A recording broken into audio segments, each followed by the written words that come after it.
So last videos வரைக்கும் thermodynamic principal of metallurgy பார்த்தோம். So மெட்டலார்ஜியில் தெர்மோடைனமிக்ஸோட applications வச்சு மெட்டல் ஆக்சைடை மெட்டலாக நம்ம ரிடக்ஷன் பண்ணுறது எப்படி அப்படின்றதான் அது இல்லையா. ஸோ அதை பற்றின இலிங்கம் டயக்ராம்ஸ் இது எல்லாமே நம்ம பார்த்துட்டோம். அதில் நமக்கு என்ன ஒரு மெயின் பாயிண்ட் சொல்லியிருந்தாங்க அப்படின்னா, மோஸ்ட் ஆஃப் தி மெட்டல் ஆக்சைட்ஸை கார்பனை வச்சு நம்ம ரெடியூஸ் பண்ணலாம் அப்படின்ற மாதிரி சொல்லியிருந்தாங்க. ஸோ அது எல்லாத்துக்குமே வந்து கார்பன் வந்து பெஸ்ட் ரெடியூசிங் ஏஜெண்ட்டாக இருக்கும் அப்படின்னு சொல்லியிருந்தாங்க. பட் எப்போ அப்படின்னா அட் ஹை டெம்பரேச்சரில் அபோவ் 1000 கெல்வின் அந்த ரேஞ்சில் இருந்தால் மட்டும்தான் நம்மளால் வந்து கார்பனை வச்சு ரெடியூஸ் பண்ண முடியும். பட் பெஸ்ட் ரெடியூசிங் ஏஜெண்ட்டாக இருக்கும் அப்படின்னு சொல்லியிருந்தாங்க இல்லையா. இப்போது அதை வந்து நம்ம ஹைலி ஆக்டிவ் மெட்டல்ஸ் எடுத்துக்கிட்டோம் அப்படின்னா சோடியம், பொட்டாசியம், லித்தியம், ஸோ இந்த மாதிரி இருக்கக்கூடிய ஆக்டிவ் மெட்டல்ஸ்லாம் எடுத்துக்கிட்டோன்னா நம்மளால் கார்பனை வச்சு ரெடியூஸ் பண்ண முடியலை இந்த மாதிரி ஆக்டிவ் மெட்டல் ஆக்சைட்ஸை. ஸோ தெர்மோடைனமிக்கலாக அது வந்து நாட் ஃபிசிபிளாக இருக்குது, சாத்தியமற்றதாக இருக்குது. ஓகேவா. ஸோ அதனால தான் என்ன கொண்டு வராங்க அப்படின்னா எலக்ட்ரோகெமிக்கல் பிரின்சிபிள். ஸோ எலக்ட்ரோகெமிக்கல் மெத்தட்ஸை யூஸ் பண்ணி இந்த மாதிரி இருக்கக்கூடிய சர்ச் மெட்டல்ஸை வந்து நம்ம எக்ஸ்ட்ராக்ட் பண்ணுறோம் அதோட ஓர்லேருந்து. ஓகே. ஸோ இந்த ப்ராசஸ் தான் வந்து எலக்ட்ரோகெமிக்கல் மெத்தட்ஸ் அப்படின்னு சொல்லுவோம். இந்த எலக்ட்ரோகெமிக்கல் மெத்தட்ஸில் நமக்கு என்னென்ன டெக்னிக்ஸ்லாம் இன்வால்வ் ஆகுது அப்படின்னா, ஃபர்ஸ்ட்டு நமக்கு இந்த மாதிரி ஒரு அப்பேரேட்டஸ் எடுத்திருக்காங்க. ஸோ இதில் நம்மளோட மெட்டல் இருக்கும் இல்லையா, ஆக்டிவ் மெட்டல், அந்த metal salt. So metal salt அப்படின்னா இப்போது எக்ஸாம்பிளுக்கு நான் சோடியம் மெட்டல் எடுத்துக்கிறேன் அப்படின்னா Na, இதோட சால்ட் அப்படின்னா ஒரு குளோரினோ இல்லை OH இந்த மாதிரி ஏதோ ஒன்று ஆட் ஆச்சு அப்படின்னா அதான் சால்ட், மெட்டல் சால்ட்டுன்னு சொல்லுவோம். ஸோ இது வந்து NaCl. இப்போது இதை வந்து நம்ம என்ன பண்ணுறோம் அப்படின்னா ஃபியூஸ்டு ஃபார்முக்கு மாற்றிடுறோம். ஸோ ஃபியூஸ்டு ஃபார்ம் அப்படின்னா மெல்ட் பண்ணுறோம், ஹீட் பண்ணி ஃபுல்லாக அதை மெல்ட் பண்ணுறோம் அந்த சால்ட்டை, ஒரு மோல்டன் ஸ்டேஜுக்கு வந்துடும் இல்லையா. ஸோ அதை வந்து இந்த அப்பேரட்டஸில் வச்சு பண்ணலாம். அப்படி இல்லை அப்படின்னா அதை வந்து சொல்யூஷன் ஃபார்ம் அப்படின்னா அதை வந்து வாட்டரால் கரைச்சிடுறோம்.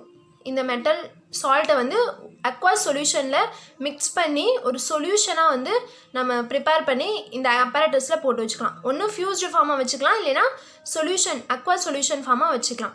ஸோ அப்படி வச்சுருக்கும் போது அதில் வந்து என்ன இருக்கும், கண்டிப்பாக மெட்டல் அயான்ஸ் இருக்கும். ஸோ அதாவது சோடியம் மெட்டலோட அயான்ஸ் வந்து அங்கே இருக்கும் இல்லையா.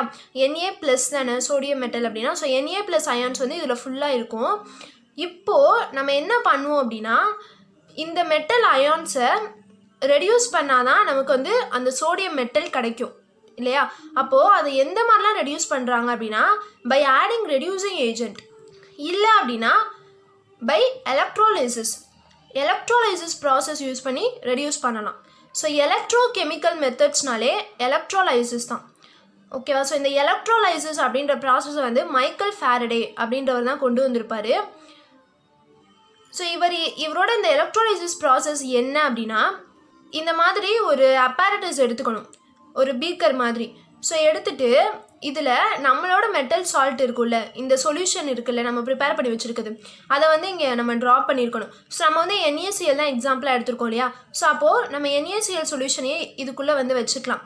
இதை வந்து நம்ம என்ன சொல்லுவோம் அப்படின்னா, நம்ம எலக்ட்ரோலிசிஸ் பண்ண போகிறதுனால இதை வந்து எலக்ட்ரோலைட்டிக் சொல்யூஷன் அப்படின்னு சொல்லுவோம். ஓகே. இப்போது இந்த எலக்ட்ரோலைட்டிக் சொல்யூஷனில் நமக்கு வந்து Na+ அயான்ஸ் இருக்கும், Cl- அயான்ஸ் இருக்கும் இல்லையா. இது ரெண்டும் என்ன அப்படின்னா எலக்ட்ரோலிசிஸில் நம்ம என்ன பண்ணணும் அப்படின்னா எலக்ட்ரோட்ஸ் வந்து ப்ளேஸ் பண்ணணும். எலக்ட்ரோட்ஸ் அப்படின்னா cathode and anode. Okay. So cathode place பண்ணியிருக்கோம் அண்ட் ஆனோட் இங்கே ப்ளேஸ் பண்ணியிருக்கோம். இப்போது இங்கே வந்து இந்த ரெண்டு எலக்ட்ரோனையும் கனெக்ட் பண்ணி நம்ம DC பவர் சப்ளை கொடுக்கணும். ஓகேவா. ஸோ இது மூலமாக வந்து நம்ம கரண்ட் வந்து உள்ளே ஃப்ளோ ஆகிட்டு இருக்கும். ஸோ இந்த கரண்ட்டு ஃப்ளோ ஆகுறதுனால தான் நமக்கு இந்த எலக்ட்ரோலைசிஸ் ப்ராசஸே நடக்கும் இல்லையா. ஸோ அப்போது இந்த சொல்யூஷன் என்ன ஆயிரும் அப்படின்னா எலக்ட்ரோலைட்டிக் சொல்யூஷனாக மாறிடும். இந்த டோட்டல் அப்பேரேட்டஸும் முடிஞ்சதுக்கப்புறமா இந்த நம்ம எடுத்துருக்கோம் இல்லையா இந்த பீக்கர், இதை வந்து என்ன சொல்லுவாங்க அப்படின்னா எலக்ட்ரோலைட்டிக் செல் அப்படின்னு சொல்லுவாங்க. ஓகே. ஸோ இதுதான் வந்து எலக்ட்ரோலைசிஸ் ப்ராசஸோட அப்பேரேட்டஸ். இப்போது இங்கே என்ன நடக்கும் அப்படின்னா நம்ம இங்கே DC பவர் சப்ளை மூலமாக நம்ம பவர் கொடுக்கறதுனால நமக்கு இங்கே இருக்கக்கூடிய NaCl இருக்கக்கூடிய Na+ அயான் என்ன பண்ணும் அப்படின்னா ஆல்ரெடி வந்து Na+ எலக்ட்ரான் டிஃபிஷியண்ட்டாக இருக்குது. இது என்ன பண்ணும் அப்படின்னா எலக்ட்ரான் இருக்கிற இடத்த நோக்கி போகும். ஸோ கேத்தோட நோக்கி போகும். ஸோ இது வந்து என்னென்னா கேட்டையான், இது வந்து என்ன பண்ணும் கேத்தோட நோக்கி போயிடும். ஸோ அப்போது எலக்ட்ரான்ஸை வாங்கிக்கிட்டு இது வந்து என்ன ஆகும் அப்படின்னா இந்த கேத்தோடு வந்து நமக்கு சோடியம் மெட்டலாக மாறிடும். ஓகே, ஸோ இந்த Cl மைனஸ் என்ன பண்ணும் அப்படின்னா இது வந்து எலக்ட்ரான் ரிச்சாக இருக்குது, எலக்ட்ரான் நிறைய வச்சுருக்கு. பட் ஆனோட்ட வந்து எலக்ட்ரான் இல்லை. Cl வந்து ஆனோட்கிட்ட எலக்ட்ரானை கொடுத்துட்டு இது என்ன ஆகும் அப்படின்னா ஒரு குளோரின் ஆட்டமாக மாறிடும். இப்போது NaClஆக இருந்தது, Na தனியாக Cl தனியாக தனித்தனி சாலிட் ஆட்டமாக மாறிடுச்சு இல்லையா? சோடியம் மெட்டலை ரிடக்ஷன் பண்ணிட்டோம். ஓகே, ஸோ இந்த மாதிரி எலக்ட்ரோலைசிஸ் யூஸ் பண்ணி ரிடக்ஷன் பண்ணலாம். ஓகே, ஸோ அதான் வந்து எலக்ட்ரோகெமிக்கல் மெத்தட்ஸ் அப்படின்னு சொல்லுவோம். இந்த மாதிரி நம்ம எலக்ட்ரோலைசிஸ் யூஸ் பண்ணும்போது இந்த கேத்தோடு இருக்கு இல்லையா அண்ட் ஆனோடு, இந்த ரெண்டுக்குமே வந்து ஒரு பொட்டன்ஷியல் இருக்கும். அது பேர் வந்து எலக்ட்ரோடு பொட்டன்ஷியல் அப்படின்னு சொல்லுவாங்க. இந்த எலக்ட்ரோடு பொட்டன்ஷியல் வந்து எப்படி இருக்கணும் அப்படின்னா பாசிட்டிவாக இருக்கணும். இந்த எலக்ட்ரோட் பொட்டன்ஷியலை வந்து நம்ம E0 அப்படின்னு சொல்லுவோம். ஸோ இது வந்து எந்த அளவுக்கு நமக்கு பாசிட்டிவாக இருக்கோ அந்த அளவுக்கு நமக்கு கிப்ஸ் ஃப்ரீ எனர்ஜி வந்து நமக்கு கிடைக்கும் இங்கே நடக்கக்கூடிய இந்த ரியாக்ஷனுக்கு. ஓகேவா?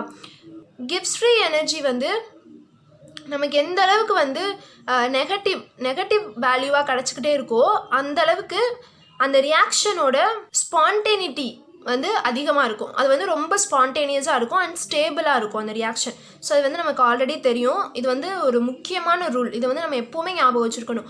ΔG0 வேல்யூ வந்து எந்த அளவுக்கு நெகட்டிவாக இருக்கோ அந்தளவுக்கு அது வந்து ஸ்டேபிளாக இருக்கும் அந்த ரியாக்ஷன். ஓகே, எலக்ட்ரோடு பொட்டன்ஷியல் வந்து பாசிட்டிவாக இருந்தால் தான் இந்த கிப்ஸ் ஃப்ரீ எனர்ஜி வந்து நமக்கு ஸ்டேபிளாக இருக்கும். ஓகேவா? ஸோ அப்போ மட்டும்தான் வந்து நம்ம கிப்ஸ் ஃப்ரீ எனர்ஜியே வந்து இங்கே யூஸ் பண்ண முடியும். So not only thermodynamic principle, electrochemical பிரின்சிபிள்லையும் நமக்கு கிப்ஸ் ஃப்ரீ எனர்ஜி யூஸ் ஆகும். ஓகேவா? எலக்ட்ராலிசிஸில் கிப்ஸ் ஃப்ரீ எனர்ஜியை யூஸ் பண்ணியிருக்காங்க. ஓகே, ஸோ ஃபாரடே வந்து யூஸ் பண்ணியிருக்காரு. ஸோ அதுக்கான ஃபார்முலா வந்து இப்போ பார்ப்போம். ஸோ இதுதான் வந்து எலக்ட்ராலிசிஸ் ப்ராசஸில் யூஸ் பண்ணக்கூடிய Gibbs free energy change. Okay, at standard conditions. இப்போது ΔG0 வேல்யூ என்ன அப்படின்னா -NFE0. ஓகே, ஸோ n அப்படின்றது இங்கே என்னென்னா number of electrons. Okay, number of electrons involve in that process. ஓகேவா? அந்த ரியாக்ஷனுக்கு எவ்வளோ எலக்ட்ரான்ஸ் இன்வால்வ் ஆகிருக்கு, ஸோ எத்தனை மோல் ஆஃப் எலக்ட்ரான்ஸ் வந்து அந்த ரிடக்ஷன் நடந்திருக்கு இல்லையா அந்த ப்ராசஸ்க்கு இன்வால்வ் ஆகிருக்கு அப்படின்றதான் வந்து இந்த என். இந்த எஃப் எதை குறிக்குது அப்படின்னா ஃபாரடே கான்ஸ்டன்ட். இது வந்து ஒரு constant value, charge of electrons in 1 mole. Okay, so அதான் வந்து இதோட வேல்யூ. ஸோ 1 மோல் அப்படின்னா நமக்கு 6.023 × 10⁻23 இல்லையா? 1 மோலில் நிறைய எலக்ட்ரான்ஸ் இருக்கும். ஸோ அந்த எல்லா எலக்ட்ரான்ஸோட சார்ஜ் அந்த வேல்யூ தான் வந்து ஃபாரடே கான்ஸ்டன்ட். ஸோ அது அப்ராக்சிமேட்டாக நமக்கு எவ்வளோ இருக்கும் அப்படின்னா 96,485 கூலும் பெர் மோல் இருக்கும். அண்ட் E0 அப்படின்றது நான் இப்போ தான் சொல்லி கொடுத்தேன். எலக்ட்ரோடு பொட்டன்ஷியல் நம்ம எடுத்துக்கக்கூடிய கேத்தோட் அண்ட் ஆனோட் அதுக்கு வந்து என்ன இருக்கும் அப்படின்னா பொட்டன்ஷியல் இருக்கும். ஓகேவா? ஸோ அந்த பொட்டன்ஷியல் அந்த எலக்ட்ரோடு பொட்டன்ஷியலோட வேல்யூ இப்போது நமக்கு n வந்து எப்போவுமே பாசிட்டிவ் தான், எஃப்பும் நமக்கு பாசிட்டிவ் வேல்யூ தான். பட் தான் வந்து E0 தான் வந்து நமக்கு என்ன ஆகலாம் அப்படின்னா பாசிட்டிவாகவும் இருக்கலாம் நெகட்டிவாகவும் இருக்கலாம் இல்லையா? ஸோ நம்ம இந்த மெட்டலார்ஜியில் எலக்ட்ரோகெமிக்கல் ப்ராசஸ் எலக்ட்ராலிசிஸ் நடத்தும்போது நமக்கு எப்போவுமே வந்து E0 வந்து பாசிட்டிவாக தான் இருக்கணும். ஓகேவா? மோஸ்ட்லி வந்து நம்ம அந்த மாதிரி ரிடாக்ஸ் ரியாக்ஷனை தான் வந்து நம்ம பிளான் பண்ணணும். ஓகே, ஸோ எல்லாமே பாசிட்டிவாக இருந்தால் தான் ΔG0 வேல்யூ வந்து நெகட்டிவாகவே இருக்கும். ΔG0னாலே அதோட வேல்யூ நெகட்டிவ் தான். ஓகே, ஸோ அதில் இருக்கக்கூடிய அந்த எக்ஸ்பிரஷன்ஸில் நெகட்டிவ் வந்துருச்சுன்னா இது வந்து என்ன ஆயிரும் அப்படின்னா ΔG0 பாசிட்டிவாக மாறிடும் இல்லையா? கூடாது, ΔG0 வந்து நெகட்டிவாக தான் இருக்கணும், அதுக்கு E0 வந்து பாசிட்டிவாக தான் இருக்கணும். ஓகே, ஸோ அந்த மாதிரி இருக்கக்கூடிய ரிடாக்ஸ் ரியாக்ஷன்ஸை தான் நம்ம வந்து பிளான் பண்ணிக்கணும் அப்படின்னு சொல்கிறாங்க. ஓகே, ஸோ இப்போது இதுதான் வந்து எலக்ட்ராலிசிஸ் மூலமாக ரெடியூஸ் பண்ணுறது. இப்போது இன்னொரு பாயிண்ட் நம்ம கொடுத்துருந்தாங்க, treating it with some suitable reducing agent அப்படின்னு சொல்லி. அதை தான் வந்து நமக்கு இங்கே கொடுத்துருக்காங்க. இப்போது நம்ம வந்து ஒரு மோர் reactive metal is added to the solution containing relatively less reactive metal ions. இப்போது நம்ம ஒரு மெட்டலை வந்து ரெடியூஸ் பண்ணணும் அப்படின்னா நம்ம ஆட் பண்ணக்கூடிய ரெடியூசிங் ஏஜென்ட் அது வந்து அந்த மெட்டல் அதை விட மோர் ரியாக்டிவாக இருக்கணும். அதான் வந்து இந்த பாயிண்டில் சொல்லியிருக்காங்க. ஸோ நம்ம எப்படியும் வந்து சொல்யூஷனாக தான் எடுத்துக்க போகிறோம் பீக்கரில். அந்த சொல்யூஷனில் தான் நம்ம என்ன பண்ண போகிறோம் அப்படின்னா ரெடியூசிங் ஏஜென்ட்டை ஆட் பண்ண போகிறோம். ஸோ இது வந்து ஸ்டார்டிங்லேயே நான் சொல்லியிருந்தேன். ஸோ இந்த மாதிரி நம்ம சொல்யூஷனாக தான் எடுத்திருக்கோம். அதில் வந்து மெட்டல் அயான்ஸ் இருக்கும். இதை வந்து நம்ம என்ன பண்ணுறோம் அப்படின்னா 2 வே யூஸ் பண்ணி ரெடியூஸ் பண்ணுறோம். ஒன்று ரெடியூசிங் ஏஜென்ட் ஆட் பண்ணி, இல்லைன்னா எலக்ட்ராலிசிஸ் பற்றி இப்போ பார்த்துட்டோம். இப்போ ரெடியூசிங் ஏஜென்ட் ஆட் பண்ண போகிறோம். அப்போது நம்ம எடுத்துருக்கக்கூடிய இந்த மெட்டல் சால்ட் சொல்யூஷன் இருக்கு இல்லையா, ஸோ இதில் இருக்கக்கூடிய மெட்டலுக்கு இருக்கிறத விட இருக்கக்கூடிய ரெடியூசிங் ஏஜென்ட் மோர் ரியாக்டிவாக இருக்கணும். இது வந்து லெஸ் ரியாக்டிவ் அயான்ஸாக இருக்கணும். ஓகே, ஸோ அதான் கண்டிஷன். அதை தான் நம்ம வந்து இப்படி கொடுத்துருக்காங்க. When a more reactive metal is added to the solution containing relatively less reactive metal ions அப்படின்னு. ஸோ இந்த மாதிரி ஆட் பண்ணும்போது நமக்கு என்ன நடக்கும் அப்படின்னா லெஸ் ரியாக்டிவ் மெட்டல் அயான்ஸ் இதை தான் நம்ம என்ன பண்ணியிருப்போம் அப்படின்னா சொல்யூஷனாக நம்ம வச்சுருப்போம் இல்லையா. ஸோ இப்போது இதில் வந்து நம்ம மோர் ரியாக்டிவ்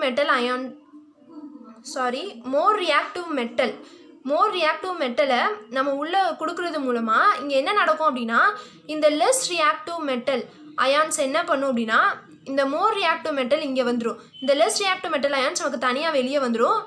லெஸ் ரியாக்டிவ் மெட்டலாக சாலிட் மெட்டலாக வெளியே வந்துடும். ஓகே, ஸோ இதான் வந்து இந்த ரெடியூசிங் ஏஜென்ட் ஆட் பண்ணுறது மூலமாக நமக்கு நடக்கும். நம்ம ஆட் பண்ணக்கூடிய அந்த ரெடியூசிங் ஏஜென்ட் வந்து மோர் ரியாக்டிவாக இருக்கணும் நம்ம எடுத்துக்கக்கூடிய மெட்டலை விட. ஓகே, ஸோ இதான் இந்த பாயிண்ட்டு. இதுக்கு எக்ஸாம்பிள் பார்த்தீங்கன்னா காப்பர் அண்ட் சில்வர். காப்பரையும் சில்வரையும் எடுக்கும்போது இது ரெண்டில் பார்த்தீங்கன்னா நமக்கு எது வந்து மோர் ரியாக்டிவ்னு பார்த்தா காப்பர் தான் நமக்கு வந்து மோர் ரியாக்டிவ். அப்போ சில்வர் நமக்கு என்னவாக இருக்கும் அப்படின்னா இதை தான் நம்ம வந்து ரெடியூஸ் பண்ணக்கூடிய அந்த சொல்யூஷனாக இருக்கும். ஓகேவா, லெஸ் ரியாக்டிவாக இருக்கும். அண்ட் காப்பர் தான் மோர் ரியாக்டிவாக இருக்கும். இப்போ இதோட ஈக்குவேஷன் என்ன வரும் அப்படின்னா இப்போது காப்பர் வந்து நமக்கு சாலிடாக இருக்கும், மோர் ரியாக்டிவ் மெட்டல். இதை தான் நம்ம ரெடியூசிங் ஏஜென்ட்டாக யூஸ் பண்ண போகிறோம். இது வந்து சில்வர் அயான்ஸு, சில்வர் குளோரைட் சொல்யூஷனாக இருக்கலாம், சில்வர் சல்ஃபேட் இந்த மாதிரி சொல்யூஷனாக இருக்கலாம். ஓகே, ஸோ அதில் இருக்கக்கூடிய Ag+ அயான்ஸ். இப்போது இந்த Ag+ அயான்ஸை வந்து இந்த மோர் ரியாக்டிவ் மெட்டல் வந்து ரீப்ளேஸ் பண்ணிடும் இல்லையா. காப்பர் என்ன பண்ணுது அப்படின்னா இந்த சில்வருக்கு எலக்ட்ரானை கொடுத்துருது. அப்படி தானே, சில்வர் வந்து டிஃபிஷியண்ட்டாக இருக்குது. ஸோ எலக்ட்ரானை கொடுத்துட்டு இது வந்து மெட்டல் அயானாக மாறிடுது. மெட்டல் அயானாக இருந்தது எலக்ட்ரானை வாங்கிட்டு நார்மல் மெட்டலாக மாறிடுது. ஓகே, ஸோ இது எத்தனை வாங்கியிருக்கு அப்படின்னா அது 2 சில்வர் இருக்கு இல்லையா. ஸோ ஒவ்வொரு சில்வருக்கும் ஒவ்வொரு எலக்ட்ரானை கொடுத்துட்டு ஸோ 2 எலக்ட்ரான் கொடுத்ததுனால காப்பர் 2+ ஆயிருக்கு. ப்ளஸ் 2 சில்வர் வந்து நமக்கு வெளியே வரும்ல, ஒவ்வொரு சில்வருக்குமே கொடுத்துருக்கோம். ஸோ 2 சில்வராக வெளியே வரும். அடுத்து காப்பரையும் ஜிங்கையும் நம்ம கம்பேர் பண்ணும்போது ஜிங்க் தான் மோர் ரியாக்டிவ். ஓகேவா, காப்பர் வந்து நமக்கு லெஸ் ரியாக்டிவ் தான். அப்போ இதை தான் நம்ம வந்து என்ன பண்ண போகிறோம் அப்படின்னா ரெடியூஸ் பண்ண போகிறோம். மேபி வந்து காப்பர் குளோரைட் சொல்யூஷனாக இருக்கலாம், காப்பர் சல்ஃபேட் சொல்யூஷனாக இருக்கலாம். ஸோ நம்ம கொடுக்கக்கூடிய ரெடியூசிங் ஏஜென்ட் வந்து ஜிங்க் இதுக்கு. ஓகே, ஏன்னா இது வந்து மோர் ரியாக்டிவ். ஓகே, இதோட ரியாக்ஷனை பார்ப்போம். இப்போது காப்பர் 2+. ஸோ இதுதான் வந்து நமக்கு சொல்யூஷன். காப்பர் குளோரைடாக கூட இருக்கலாம். அதில் இருக்கக்கூடிய copper 2+ plus zinc solid. So இது வந்து எப்படி இருக்கணும் அப்படின்னா அக்வஸ் சொல்யூஷனாக தான் நம்ம எடுத்திருப்போம். ஓகே, ஸோ இங்கேயுமே வந்து நமக்கு AQ அப்படின்னு வரும், அக்வஸ் தான் வரும், தப்பாக கொடுத்துருக்காங்க. இது அக்வஸ் சொல்யூஷன். இப்போது இந்த ஜிங்க் வந்து என்ன பண்ணும் அப்படின்னா இதை ரீப்ளேஸ் பண்ணிடும். மோர் ரியாக்டிவ் மெட்டல் வந்து லெஸ் ரியாக்டிவ் அயான்ஸை ரீப்ளேஸ் பண்ணிவிட்டு இது வந்து அயானாக மாறிடும். இது வந்து நமக்கு மெட்டலாக மாறிடும், சாலிடாக மாறிடும். இது வந்து அக்வஸ் சொல்யூஷனாக மாறிடும். ஓகே, ஸோ அப்போ இது வந்து ஜிங்க் 2+. ஸோ 2 எலக்ட்ரானை வந்து கொடுத்துருக்கு இல்லையா. So zinc 2+ and copper. Okay, so இதில் பார்த்தீங்கன்னா இது வந்து ஒரு ரிடாக்ஸ் ரியாக்ஷன் அப்படின்னு சொல்கிறாங்க. ஏன்னா இதில் வந்து ரிடக்ஷனும் நடந்திருக்கு, ஆக்சிடேஷனும் நடந்திருக்கு இல்லையா. ஸோ இங்கே பார்த்தீங்கன்னா காப்பர் வந்து எலக்ட்ரானை கொடுத்துருக்கு, லாஸ் பண்ணியிருக்கு எலக்ட்ரானை. அப்போது இங்கே நடந்திருக்கக்கூடியது என்னது அப்படின்னா loss of electrons, oxidation. Okay, so இங்கே சில்வர் பார்த்தீங்கன்னா 2 எலக்ட்ரானை வாங்கியிருக்கு. அப்போது இங்கே நடந்திருக்கிறது என்ன அப்படின்னா ரிடக்ஷன். இங்கே பார்த்தீங்க அப்படின்னா காப்பர் வந்து 2 எலக்ட்ரானை வாங்கியிருக்கு இல்லையா. ஸோ கெயின் ஆஃப் எலக்ட்ரான், அப்போது ரிடக்ஷன், கெயின் ஆஃப் எலக்ட்ரான்னா. ஜிங்க் வந்து என்ன பண்ணியிருக்கு அப்படின்னா கொடுத்துருக்கு 2 எலக்ட்ரானு. அப்போது இது வந்து ஆக்சிடேஷன், லாஸ் ஆஃப் எலக்ட்ரான்ஸ் அப்படின்னு சொல்லிட்டாங்க. ஸோ இதுதான் வந்து நமக்கு எலக்ட்ரோகெமிக்கல் பிரின்சிபல் ஆஃப் மெட்டலாஜி அப்படின்னு சொல்கிறது. ஸோ எலக்ட்ராலிசிஸ் ப்ராசஸ் யூஸ் பண்ணி நம்ம பண்ணியிருக்கோம். அடுத்து வந்து நம்ம electrochemical extraction of aluminium, Hall Heroult process பார்க்கலாம். இதில் எதுவும் டவுட்ஸ் இருந்துச்சுன்னா கமெண்ட் பண்ணுங்கள். ஸோ வீடியோ பிடிச்சிருந்துச்சுன்னா லைக் பண்ணுங்கள்.